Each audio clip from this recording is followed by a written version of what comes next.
Assalamualaikum warahmatullahi wabarakatuh. Perkenalkan, kami dari kelompok C akan membahas mengenai perkembangan finansial teknologi di Indonesia. Berikut ini merupakan anggota dari kelompok kami. Yang pertama ada Aldias Bimantara, yang kedua ada Erli Nikmahayati, yang ketiga ada Fariha Nurhaini, dan yang keempat ada Jevi Amai Karmila. Menginjak materi yang pertama adalah mengenai definisi finansial teknologi atau vintage.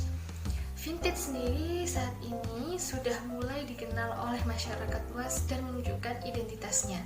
Banyak perusahaan-perusahaan yang mulai menggunakan model bisnis finansial teknologi dengan berbagai aplikasi dan produk serta layanan yang jauh lebih praktis dan lebih mudah untuk digunakan. Nah, sebetulnya apa itu vintage? Vintage atau financial technology atau teknologi keuangan ini sendiri menurut Barberis, Arner, dan Buckley pada tahun 2012 adalah bentuk acuan penggunaan teknologi untuk memberikan solusi di bidang keuangan. Sedangkan menurut World Bank, vintage sendiri didefinisikan sebagai industri yang terdiri dari perusahaan-perusahaan dengan menggunakan teknologi agar sistem keuangan dan penyampaian layanan keuangan akan lebih efisien. Yang selanjutnya adalah evolusi dan perkembangan dari financial technology atau vintage. Evolusi dan perkembangan dari financial technology ini sendiri muncul sejak adanya perkembangan di bidang teknologi informasi atau TI. Namun sejatinya, perkembangan dan evolusi dari vintage ini sendiri sudah dimulai sejak ratusan tahun yang lalu. Menurut Arner, Barberis, dan Buckley, generasi pertama dari vintage ini disebut dengan vintage 1.0, di mana periodenya dimulai pada tahun 1866 hingga 1987, di mana terjadi perubahan dari yang semula analog menjadi digital, dan produk yang dihasilkan seperti transatlantic kabel dan juga cable phone. Lalu yang berikutnya adalah vintage 2.0, terjadi pada periode 1987 hingga periode tahun 2008, di mana terjadi perkembangan pada tradisional digital financial service dengan produk yang dihasilkan seperti kartu kredit, ATM, electronic stock trading, dan juga bank mainframe komputer. Lalu yang berikutnya adalah periode pada tahun 2009 hingga saat ini. Pada periode tahun 2009 hingga saat ini disebut dengan vintage 3.0 dan vintage 3.5, di mana terjadi demokratisasi digital financial service emerging market dengan produk yang dihasilkan atau aplikasi seperti startup, aplikasi pembayaran, dompet digital, blockchain, dan juga cryptocurrency. Penjelasan yang berikutnya adalah mengenai bentuk dari perkembangan vintage. Terlihat pada gambar di mana ada perbandingan perkembangan vintage dengan masa disrupsi. Masa disrupsi atau revolusi yang sekarang terjadi ini sudah menginjak masa disrupsi 4.0 dan bahkan akan menuju ke masa disrupsi 5.0. Berbeda dengan perkembangan disrupsi yang sudah matang tadi, perkembangan vintage sekarang ini baru menginjak periode vintage 3.5 dengan titik pusatnya itu adalah startup. Untuk lebih jelasnya dapat terlihat pada gambar yang tersedia di dalam PPT ini. Yang berikutnya adalah mengenai sejarah dari perkembangan vintage di Indonesia. Perkembangan dari vintage di Indonesia sudah bermula sejak periode tahun 2006, di mana pada saat itu hanya terdapat 4 perusahaan yang bergerak di bidang vintage. Lalu pada tahun periode 2006 hingga 2007 terjadi penambahan perusahaan yang bergerak di bidang vintage sebanyak 16 perusahaan yang telah terdaftar. Nah, namun perkembangan pesat pada tahun 2015, di mana pada saat itu muncul Asosiasi Vintage Indonesia atau AVI yang bertujuan untuk menyediakan partner bisnis yang mumpuni. Dengan adanya AVI ini sendiri mendukung dan mendorong adanya iklim perusahaan yang mulai bergerak di bidang vintage. Pada akhirnya, pada periode tahun 2015 hingga 2016 terdapat peningkatan yang cukup signifikan dibandingkan tahun-tahun sebelumnya, di mana terdapat 165 perusahaan yang terdaftar di OJK dengan model bisnis finansial teknologi. Yang berikutnya adalah ekosistem finansial teknologi atau vintage. Ekosistem finansial teknologi atau vintage ini menghubungkan para pemangku kebijakan dan juga 5 atribut ekosistem terkait.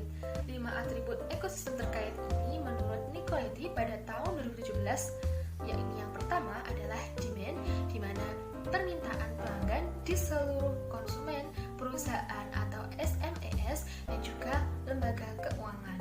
Lalu yang kedua adalah talent atau atribut yang berhubungan dengan ketersediaan teknologi, layanan keuangan, dan juga kewirausahaan. Yang ketiga adalah solutions, yaitu berhubungan dengan pengenalan teknologi, lalu produk, layanan, dan proses baru. Yang keempat adalah capital, di mana ketersediaan adanya sumber daya keuangan atau modal untuk startup dan internal inisiatif. Dan yang terakhir atau yang kelima adalah policy, yaitu atribut yang terkait dengan kebijakan pemerintah seperti regulasi ataupun bidang perpajakan yang mengatur jalannya finansial teknologi. Untuk lebih jelasnya dapat terlihat pada skema yang tertera pada slide di bawah ini. Baik, materi selanjutnya adalah potensi fintech di Indonesia. Yang pertama di Bali. Potensi pertumbuhan fintech di Bali sebagai pulau dengan banyak potensi daerah wisata dengan iklim usaha yang terus-menerus tumbuh.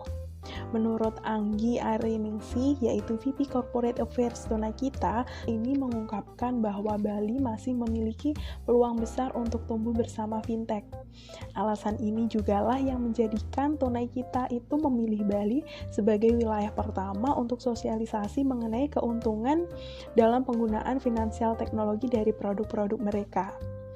Langkah lain yang dilakukan oleh perusahaan fintech di Indonesia yaitu menjadikan Bali sebagai target pasarnya adalah dengan sistem peer-to-peer lending yang sasaran utamanya tentunya adalah pengrajin atau pengusaha-pengusaha yang bergerak di sektor pariwisata namun mereka masih kekurangan dana. Kemudian yang kedua ada Kota Padang. Selain Bali nih, ada Kota Padang yang dianggap menjadi pasar yang potensial bagi pengembangan fintech di Indonesia. Mengingat banyaknya pelaku usaha mikro, kecil, dan menengah atau UMKM di Sumatera Barat ini dianggap menjadi potensi yang besar bagi pertumbuhan fintech. Kemudian di Padang juga ada sosialisasi. OJK berharap dengan adanya sosialisasi PJOK tersebut, masyarakat di daerah Sumatera Barat ini bisa paham bahwa ada kesempatan bagi masyarakat terutama yang memiliki bisnis UMKM untuk bisa mendapatkan akses kepada sektor jasa keuangan. Kemudian yang ketiga ada Pospin. Nah, potensi atas pertumbuhan fintech di Indonesia ini menjadi peluang yang besar bagi perusahaan lain itu untuk berinovasi. Salah satunya adalah Pospin yang dibuat oleh PT Pos Indonesia. Pospin ini merupakan anak perusahaan dari PT Pos Indonesia di bidang fintech yang dipercaya sebagai penggerak dalam pengembangan digitalisasi keuangan perseroan.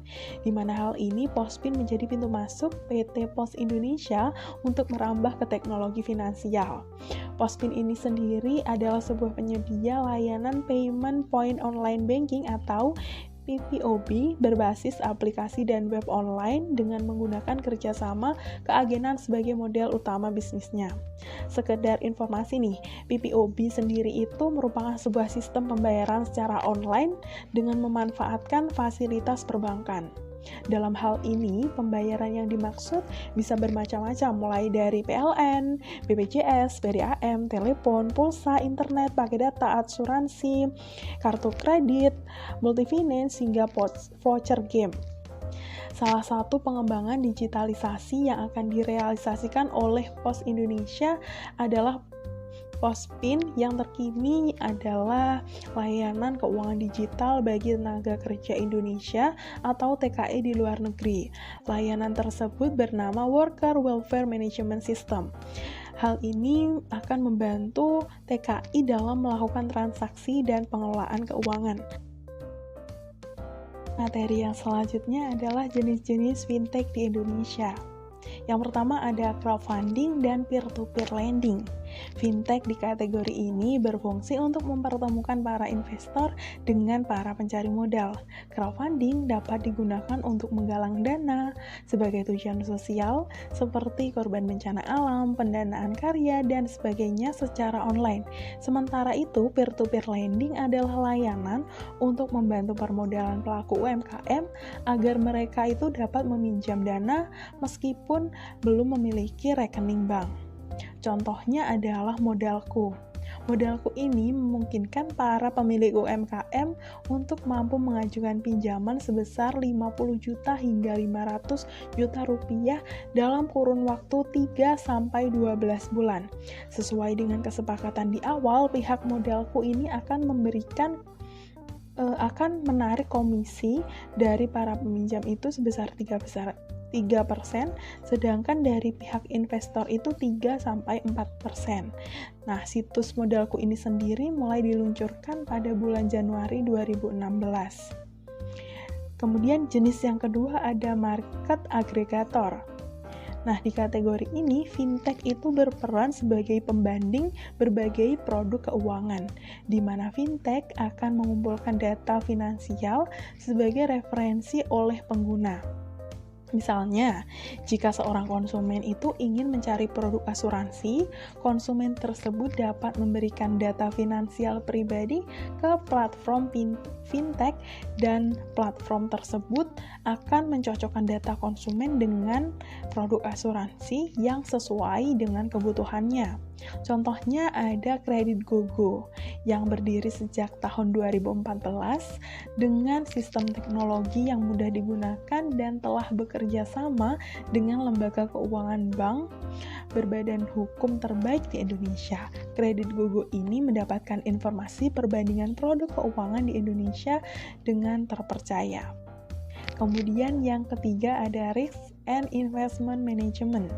Fintech yang bergerak di bidang ini itu berfungsi untuk membantu konsumen melakukan perencanaan keuangan digital. Selain manajemen risiko dan investasi, terdapat juga manajemen aset yang mengurus operasional suatu usaha agar lebih praktis.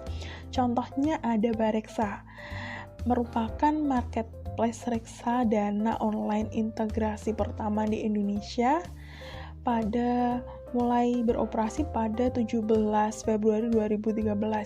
Bareksa ini memberikan layanan data, informasi, dan alat investasi reksadana, saham, obligasi, dan lainnya untuk memudahkan masyarakat dalam berinvestasi. Kemudian jenis fintech yang keempat ini ada payment, settlement, dan clearing. Jenis fintech di kategori seperti payment gateway dan e-wallet. Payment gateway sendiri ini merupakan penghubung antara pelanggan dan e-commerce yang difokuskan pada sistem pembayaran. Kemudian ada uang elektronik yang merupakan instrumen pembayaran belanja tagihan dan lainnya dalam bentuk aplikasi. Contohnya yang terkenal yang pastinya kita tahu yaitu salah satunya adalah OVO. OVO ini merupakan perusahaan pembayaran digital yang didirikan oleh Lipo Group. Selama 2 tahun ini, OVO telah berkembang menjadi perusahaan mandiri dengan banyak investor dan pemegang saham di belakangnya. Selain itu juga ada GoPay. GoPay ini merupakan layanan pembayaran digital yang tadinya disediakan oleh Gojek untuk keperluan transaksinya. Namun seiring berjalannya waktu, GoPay ini telah memperluas layanannya sebagai layanan pembayaran untuk banyak merchant. Selanjutnya, saya akan menjelaskan tentang strategi dalam menghadapi perkembangan finansial teknologi di Indonesia. Setelah mengetahui tentang pertumbuhan yang cukup pesat dan potensi-potensi yang dimiliki Indonesia yang berkaitan dengan finansial teknologi atau fintech, diperlukan sebuah strategi khusus untuk menghadapi perkembangan fintech di Indonesia. Nah, sebagai wujud nyata dalam mendorong perkembangan fintech yang merupakan bagian dari ekonomi digital di Indonesia, pemerintah meresmikan dua asosiasi fintech di Indonesia. Nah, kedua asosiasi fintech ini yaitu Asosiasi Fintech Indonesia atau AFTEC dan Asosiasi Fintech Pendanaan Bersama Indonesia atau AFPI. Yang pertama yaitu AFTEC atau Asosiasi Fintech Indonesia. Nah, Asosiasi Fintech Indonesia atau AFTEC merupakan platform yang bertujuan menjadi asosiasi yang bertanggung jawab dan terpercaya dalam mengembangkan ekosistem fintech serta inklusi keuangan Indonesia yang dinamis, serta melayani semua segmen masyarakat Indonesia. Nah, AFTEC sendiri ini didirikan pada bulan Maret 2016 dan mulai menerima anggota. Otoritas Jasa Keuangan atau OJK juga telah resmi menunjuk AFTEC sebagai Asosiasi Penyelenggara Inovasi Digital berdasarkan POJK nomor 13 tahun 2018. Nah, hingga saat ini AFTEC telah memiliki lebih dari 350 anggota yang terdiri dari 359 perusahaan fintech, 24 institusi keuangan, 13 mitra riset, dan 6 mitra teknologi. AFTEC sendiri juga memiliki visi dan misi. Nah, visi AFTEC yaitu untuk mendorong inklusi keuangan melalui keuangan digital. Sedangkan misi AFTEC sendiri yaitu untuk mendukung target inklusi keuangan pemerintah. Nah, AFTEC mengacu pada 3 indikator utama inklusi keuangan seperti akses, penggunaan, dan kualitas. Selain itu, misi AFTEC berlandaskan pada advokasi kebijakan, kolaborasi komunitas, keaksaraan, dan pendidikan serta pengetahuan dan intelligence. Nah, AFTEC memiliki beragam kegiatan yang bermanfaat pada working group dan membahas beragam isu yang terjadi. Nah, bahasan pada working group bisa meliputi digital identity dan data protection, payment, tax, wealth management, dan lain sebagainya. Selain itu juga, AFTEC juga rutin membuat kajian tentang suatu regulasi pemerintah terhadap perekonomian dan UMKM. Selanjutnya ada AFPI atau Asosiasi Fintech Pendanaan Bersama Indonesia. Nah, Asosiasi Fintech Pendanaan Bersama Indonesia atau AFPI ini merupakan organisasi yang bertujuan sebagai perlindungan bagi para pengguna layanan fintech peer-to-peer lending, baik bagi pihak peminjam maupun bagi pihak pemberi pinjaman. Nah, latar belakang dibentuknya AFPI ini berawal dari perkembangan peer-to-peer lending di Indonesia yang cukup pesat. Namun, sayangnya banyak sekali layanan jasa keuangan peer-to-peer lending yang ilegal. Nah, beberapa penyelenggara jasa juga melakukan pelanggaran seperti penetapan suku bunga yang tidak jelas dan tidak masuk akal, penyebaran data pribadi peminjam, kemudian cara penagihan yang cenderung mengancam hingga menagih ke orang-orang yang dikenal peminjam. Nah, tentu saja hal ini merupakan suatu tindakan yang salah. Hingga pada akhirnya, AFPI ditunjuk oleh Otoritas Jasa Keuangan atau OJK sebagai asosiasi resmi penyelenggara layanan pinjam-meminjam uang berbasis teknologi informasi di Indonesia. Berdasarkan Surat Nomor S5 Tahun 2019, AFPI dibentuk untuk menjadi mitra strategis OJK berdasarkan Peraturan Otoritas Jasa Keuangan, sehingga semua penyelenggara fintech peer-to-peer lending di Indonesia wajib mendaftarkan diri sebagai anggota AFPI terlebih dahulu. AFPI sendiri memiliki beberapa fungsi, yaitu yang pertama sebagai lembaga riset kebijakan yang membantu perkembangan sektor keuangan yang inklusif dan berbasis teknologi di Indonesia. Kemudian yang kedua, menghubungkan lembaga fintech pendanaan internasional lainnya sehingga dapat menjalin hubungan dengan komunitas global. Kemudian yang ketiga, berkolaborasi dan berpartisipasi secara aktif dalam komunitas fintech pendanaan di Indonesia melalui kegiatan edukasi edukasi, berbagi ilmu, kepedulian untuk mempromosikan serta memajukan agenda teknologi finansial. Dan yang keempat, mengawasi para penyelenggara layanan fintech pendanaan online di Indonesia, serta yang kelima yaitu mengadakan seminar bersertifikat bagi para penyelenggara fintech peer-to-peer lending sebagai syarat untuk mendaftarkan organisasinya secara resmi di OJK. Selanjutnya, selain terdapat 2 asosiasi finansial teknologi yang diresmikan oleh Otoritas Jasa Keuangan atau OJK sebagai strategi dalam menghadapi perkembangan fintech di Indonesia, Bank Indonesia juga ikut mengawal perkembangan fintech melalui BI Fintech Office. Nah, BI Fintech Office ini merupakan inisiatif Bank Indonesia dalam mendukung perkembangan fintech dan industri kreatif layanan keuangan berbasis teknologi informasi. Nah, BI Fintech Office sendiri didirikan pada bulan November 2016 yang bertujuan untuk mendorong pertumbuhan inovasi-inovasi baru, khususnya berkaitan dengan teknologi dan sektor keuangan.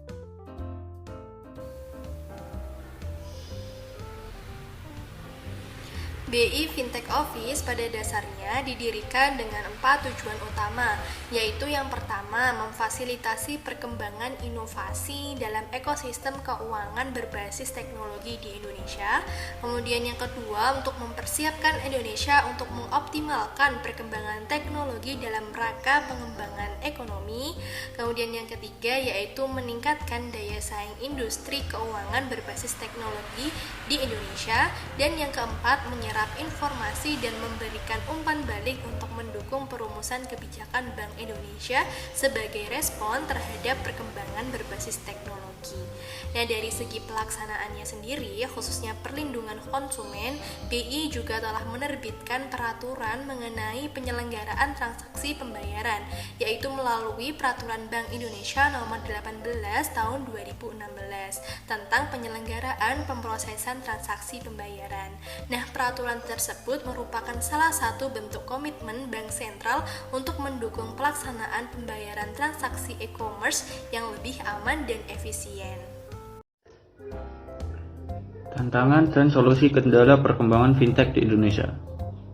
Layanan finansial berbasis digital atau fintech jadi primadona di tengah pandemi. Hal ini seiring dengan pembatasan sosial guna menekan penyebaran COVID-19, sehingga banyak orang yang memanfaatkan layanan daring. Dengan situasi ini, fintech disebut-sebut menjadi salah satu kunci penting dalam pemulihan ekonomi nasional. Tetapi, dalam semua kegiatan pasti ada kendala dan solusi. Ada sejumlah kendala besar yang menghambat perkembangan finansial digital di Indonesia. Yang pertama adalah fenomena winner take all, atau pemain industri yang unggul akan mengambil semua peluang yang ada di pasar, sedangkan sisanya yang tidak mampu bersaing justru akan gugur. Yang kedua adalah kemungkinan layanan fintech untuk pencucian uang. Untuk itu, disarankan agar fintech mengenali siapa calon nasabahnya, kemana dana akan disalurkan dan digunakan untuk apa sebelum melakukan transaksi. Yang ketiga adalah tantangan yang dialami fintech berkaitan dengan keamanan dana. Potensi kehilangan atau kerugian dialami oleh konsumen berkaitan dengan dana yang diinvestasikan cukup besar, baik yang diakibatkan oleh penyalahgunaan, penipuan maupun force majeure dari kegiatan fintech. Selanjutnya, begitu juga dengan perlindungan data pengguna.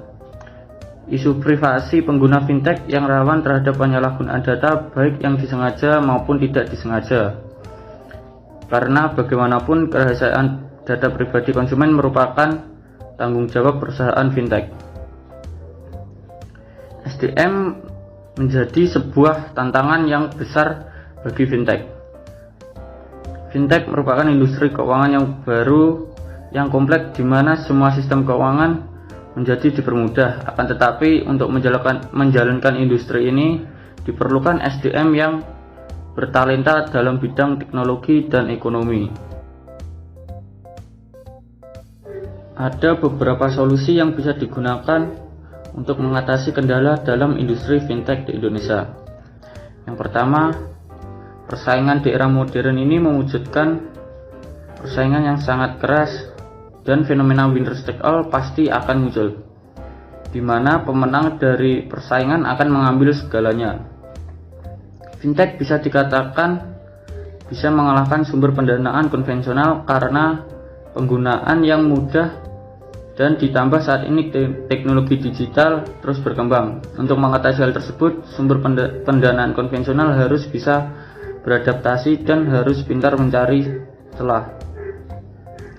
Contohnya seperti memberikan pelayanan yang lebih mudah dan tidak merepotkan agar para customer bisa merasakan bahwa mereka dipermudah. Solusi yang kedua adalah dari pihak pemerintah, di mana BI bekerjasama dengan kementerian atau lembaga yang terkait guna memperkuat pengawasan dan regulasi perizinan terhadap perusahaan fintech agar tindak kriminal seperti pencucian uang, pencurian data, dan pencurian dana tidak pernah terjadi di industri fintech. Kerjasama tersebut harus dilakukan karena kejahatan digital tidak terlihat tetapi nyata adanya, serta membuat perundang-undangan tentang finansial teknologi. Tidak hanya dari pemerintah, tetapi perusahaan fintech sendiri juga harus memiliki pengawasan yang ketat terhadap customer-nya. Contohnya apabila customer ingin meminjam dana perusahaan, perusahaan fintech harus mendata dulu calon peminjam, setelah itu berkoordinasi dengan Dijen Dukcapil atau Direktorat Jenderal Kependudukan dan Catatan Sipil.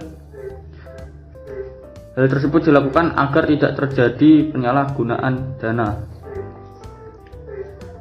Yang selanjutnya adalah guna mendapatkan SDM yang berkemampuan dalam ekonomi digital, perlu diadakannya pelatihan yang menggabungkan dua bidang tersebut, yaitu bidang digital dan bidang ekonomi. Selain itu juga harus sering diadakannya sosialisasi tentang perkembangan teknologi yang mempengaruhi perekonomian. Dengan begitu, generasi muda Indonesia akan belajar digital ekonomis secara bertahap. Demikian pembahasan dari kelompok kami. Terima kasih. Wassalamualaikum warahmatullahi wabarakatuh.